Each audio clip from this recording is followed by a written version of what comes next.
हम लोग cost accounting start करने जा रहे हैं। कॉस्ट अकाउंटिंग क्या है, एक अलग दुनिया है अकाउंटिंग का। और आपको हम फिर से बता दें कि अकाउंटिंग के 3 अलग अलग ब्रांचेज होते हैं, उसमें से हम लोग को सारा ब्रांच पढ़ना था। सबसे पहले अकाउंटिंग के जो ब्रांचेस थे उसमें पहला ब्रांच था हम लोगों का financial accounting, FA। Financial accounting के अंदर हम लोग कॉर्पोरेट अकाउंटिंग देख लिए, दूसरा है कॉस्ट अकाउंटिंग और तीसरा है मैनेजमेंट अकाउंटिंग। तो हम लोगों को आज देखना है कॉस्ट अकाउंटिंग। और बताइए कॉस्ट अकाउंटिंग क्या होता है और इसका ज़रूरत क्या है। तो बोलता है कि कॉस्ट अकाउंटिंग का जो नीड है वो मैन्युफैक्चरिंग इंडस्ट्री में है। ऐसी इंडस्ट्री जो मैन्युफैक्चरिंग का काम करती है, जो सामान बनाने का काम करती है, उस जगह पे जो अकाउंटिंग लगेगा वो कॉस्ट अकाउंटिंग होगा। यानी हम लोगों को कॉस्ट अकाउंटिंग में सबसे ज़्यादा जो सीखना है वो मैन्युफैक्चरिंग के बारे में सीखना है। कॉस्ट ऑफ प्रोडक्ट निकालना है कि एक सामान का कीमत कैसे निकलेगा, ठीक है। सेलिंग प्राइस डिटरमाइन करना है, कॉस्ट प्राइस डिटरमाइन करना है किसी प्रोडक्ट का। तो ये फाइनेंशियल अकाउंटिंग से बहुत अलग होगा। फिर से रिपीट कर दें, फाइनेंशियल अकाउंटिंग से बिल्कुल अलग होगा, क्योंकि कॉस्ट अकाउंटिंग में हम लोगों को किसी पार्टिकुलर प्रोडक्ट का कॉस्ट निकालना है। कॉस्ट ऑफ मैन्युफैक्चरर जिसको बोलते हैं, या कॉस्ट ऑफ मैन्युफैक्चरिंग, किसी वस्तु का निर्माण का लागत निकालना है। अब यहाँ 3 वर्ड आते हैं, 3 वर्ड आते हैं, ध्यान दीजिएगा। हम तीनों वर्ड के बारे में एक करके समझा देते हैं। पहला वर्ड आता है कॉस्ट। पहला जो वर्ड इसमें यूज़ किया जाएगा वो क्या यूज़ किया जाएगा, कॉस्ट। कॉस्ट क्या होता है, लागत।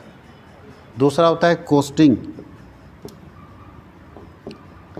कॉस्टिंग लागत परिव्यांकन।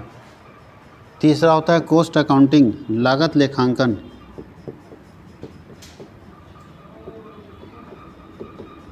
और चौथा होता है कॉस्ट अकाउंटेंसी।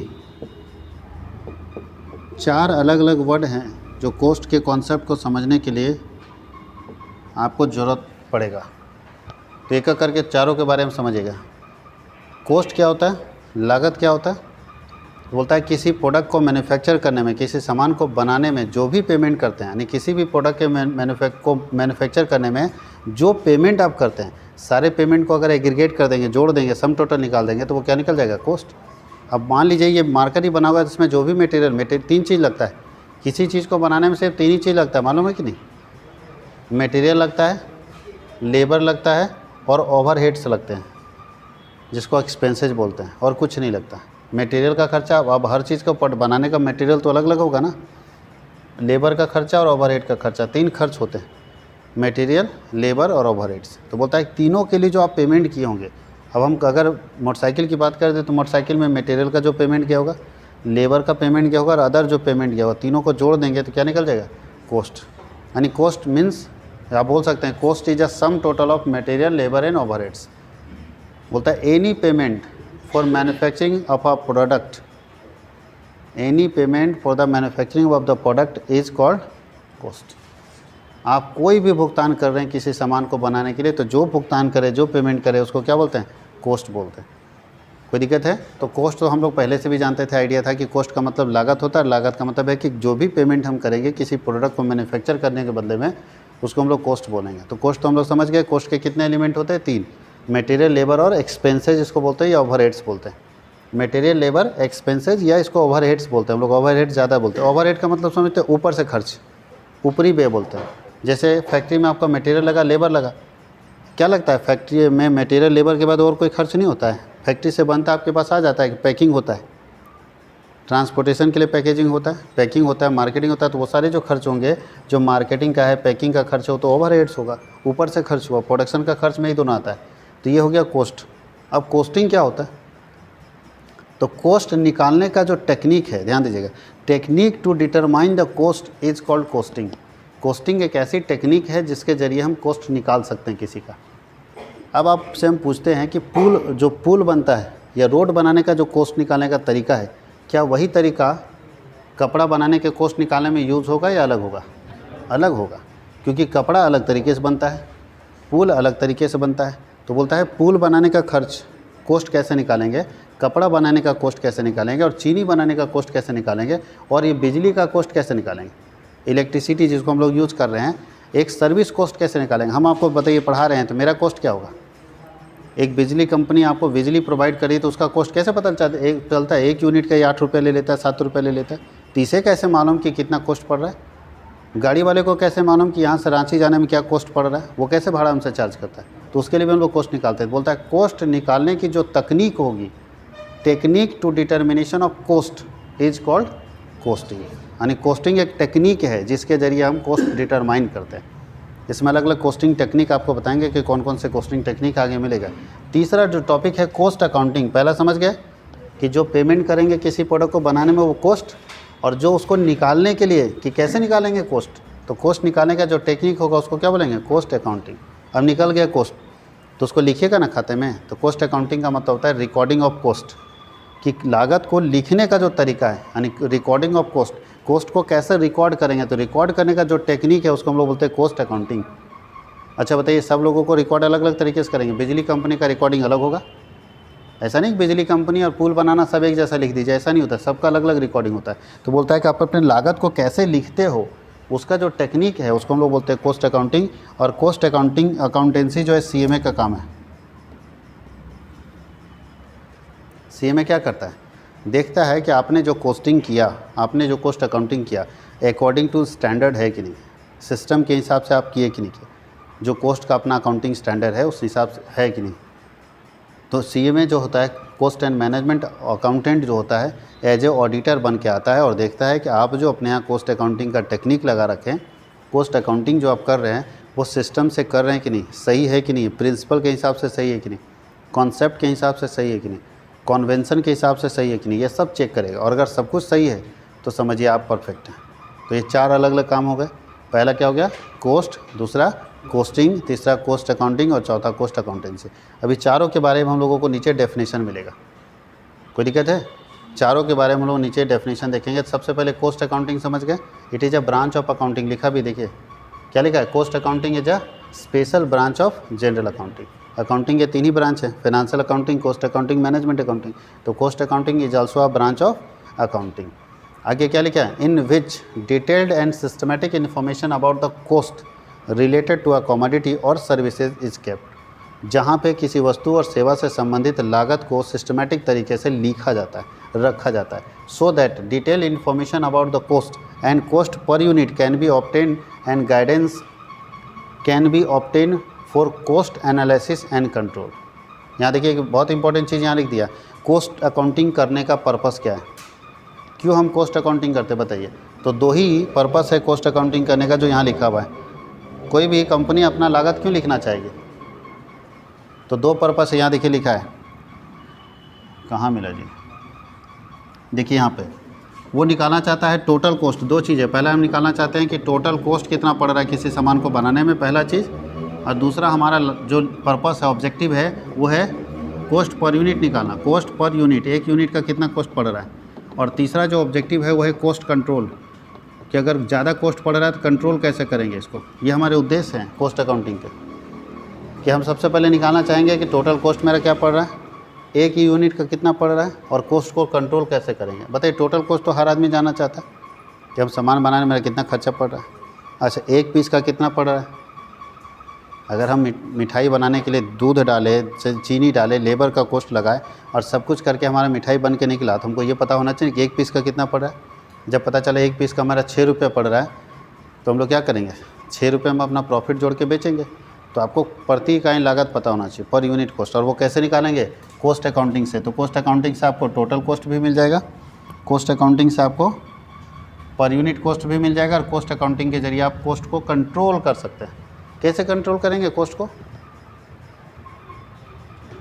तो जब आप अकाउंटिंग करेंगे तो आपको समझ में आएगा कि कहाँ हमारा वेस्टेज जा रहा है, कौन सा जगह जहाँ पे हमारा वेस्टेज जा रहा है, और वेस्टेज जाने के कारण हम उसको कंट्रोल कर सकते हैं, उसको नियंत्रित कर सकते हैं कि कैसे हम उसको ठीक करें। अच्छा, एक बात बताइए, चलिए एक छोटा सा एग्जांपल, बहुत छोटा सा एग्जांपल देते हैं। हम मेस चलाते हैं और हम प्रॉमिस किए सामने वाले को, पार्टी को, कि भैया हम तुमको 5 रोटी खिलाएंगे, महीने का वो ज्वाइन कर लिया मेरे पास, या 8 रोटी का हम प्रॉमिस कर दिए कि 8 रोटी हम खिलाएंगे।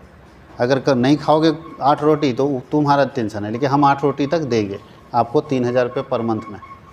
एक बंदा बुकिंग कर लिया 3000 पर मंथ में। हुआ क्या, बंदा खाने में तो फिट फाट था ही, और हुआ क्या कि हम लोग जो आटा डाल रहे थे उसमें बताए, अपने लेबर को बताए, वर्कर को, कि देखो जितना आटा दे रहे हैं हम तुमको, 8 केजी आटा दे रहे हैं, 8 केजी आटा में 150 रोटी बन जाना चाहिए। कितना रोटी, 150 बन जाना चाहिए। जैसे तुम बनाओ, पेपर के जैसा बनाना बनाओ भैया, लेकिन 150 रोटी चाहिए, क्योंकि हमको 150 कस्टमर को खिलाना है। एक कस्टमर को मान लीजिए 5 ही रोटी के हिसाब से है, तो 30 कस्टमर मेरे पास आते हैं रात में खाने के लिए, तो 150 रोटी चाहिए।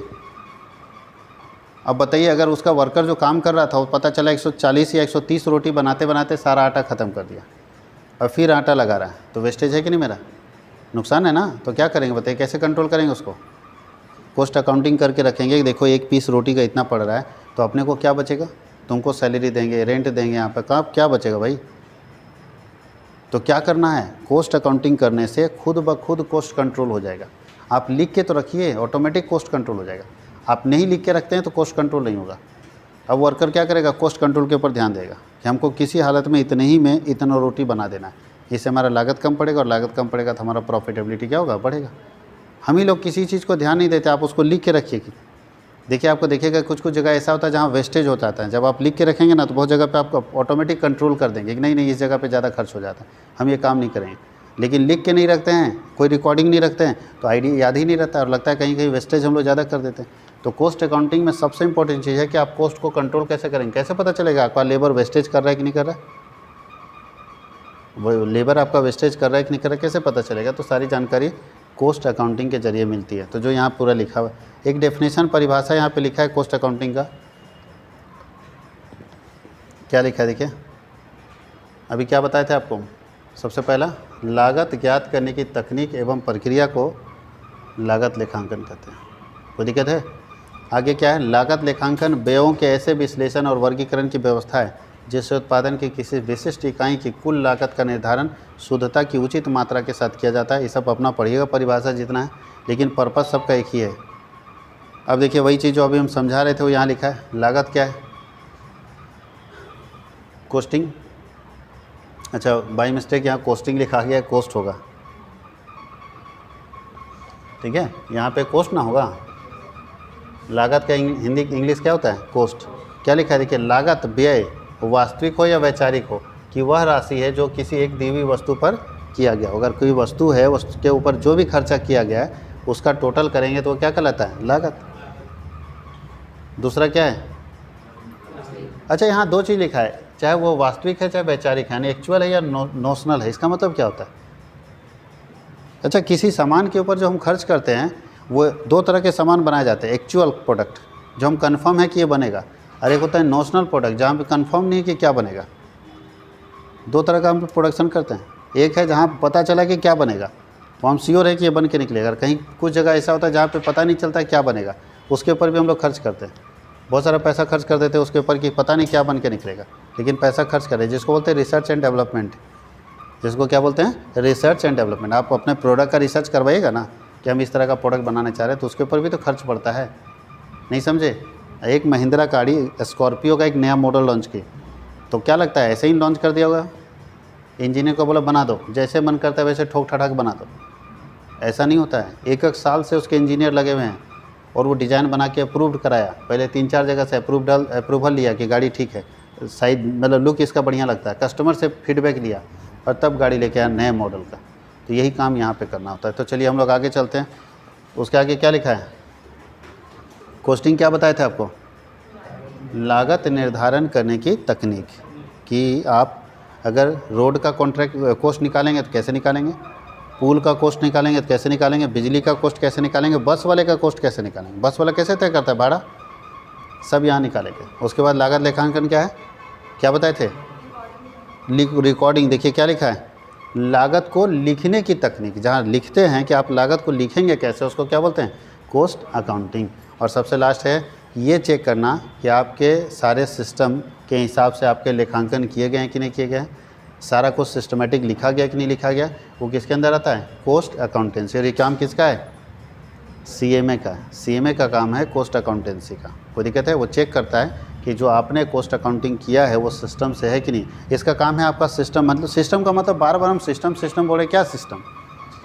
स्टैंडर्ड्स, जो कॉस्ट अकाउंटिंग स्टैंडर्ड्स है ना, जैसे फाइनेंशियल अकाउंटिंग में अकाउंटिंग स्टैंडर्ड है, वैसे कॉस्ट अकाउंटिंग में भी अपने अकाउंटिंग स्टैंडर्ड्स है। यहाँ भी ऑडिटर देखता है कि स्टैंडर्ड के अकॉर्डिंग बना हुआ है कि नहीं बना हुआ, कहीं मिस्टेक है तो वो बताएगा कि यहाँ गलती हुई। आप सब कुछ लिख दिए लेकिन सिस्टम के हिसाब से गलत लिखेंगे तो फिर अप्रूव नहीं होगा। अच्छा, क्या कॉस्ट अकाउंटिंग का ऑडिट कराना कंपलसरी है?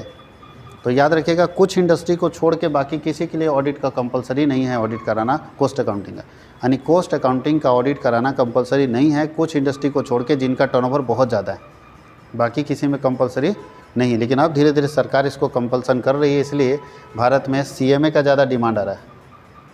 CMA के डिमांड ज़्यादा बढ़ने का कारण है कि भारत में सरकार इसको कंपलसरी मोड में कर रही है। अब सारे कंपनियों को जिनका टर्नओवर, जिनका सेल एक लिमिट से ज़्यादा होगा, उनको कॉस्ट अकाउंटिंग अपने यहाँ करना पड़ेगा। इसके आगे का क्लास हम लोग अगले क्लास में लेंगे, ठीक है।